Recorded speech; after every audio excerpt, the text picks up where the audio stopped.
Ever found yourself lost in an old TV show, movie, or song just to escape life for a little bit? Yeah, me too. But for me, it wasn't just fun, it was survival.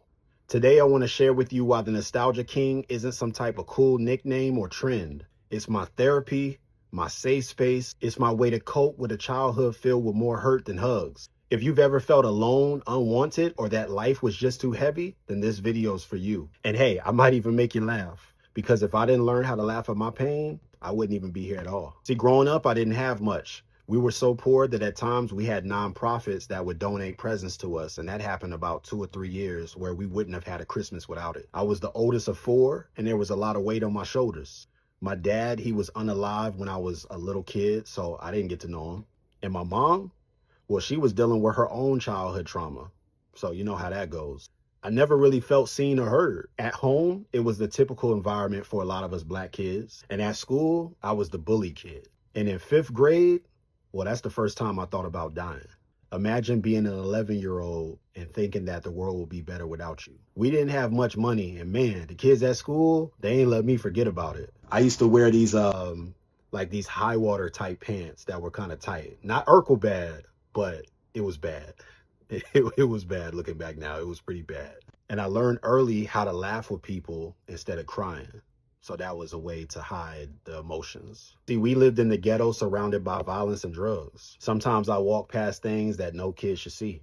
I got into fights, skipped school, and found myself doing things I shouldn't have been doing. Looking back, I could have easily been in a gang or worse. But you know what saved me? Nostalgia. I'd wait all week to watch TGIF. We would get progress reports on Friday, and I would have bad behavior and grades, so I'd wait till Monday and show my mom. So at least I could watch TGIF and Snick at Night on Nickelodeon and things like that. Saturday morning cartoons, of course. So things like Nickelodeon, PBS, Cartoon Network, and Disney, they were my escape hatches. Those shows didn't just entertain me, nah, they hugged me when no one else would. And when I got older, playing video games and going to the movies, especially with my friends, now those were like therapy sessions. It was my simple way of finding peace amongst all the chaos. Like for example, I was in 8th grade. Man, I remember boiling water on the stove just to take a bath or wash clothes. Cut my own hair, and trust me when I say this, it looked like I lost a bet or something. One dude told me I looked like I got edged up with a can opener or a lawnmower. I still remember it. I still remember that joint to this very day. Lineup was crazy. Even through all that, nostalgia kept me grounded. I could relate to Wanda and WandaVision, creating this fake reality to block out all of the trauma. So when I call myself the Nostalgia King, it's not to be trendy, it's not to be cool. Nostalgia isn't just a vibe, it's medicine.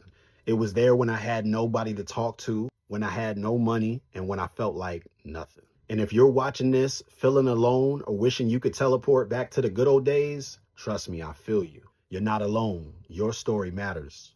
And sometimes looking back can help us move forward. If this hit home for you, share it. There's somebody out there that needs to know they're not alone. I'm Vaughn Frazier, the Nostalgia King, and I'm here to remind everyone, sometimes healing starts with a little trip down memory lane. Peace.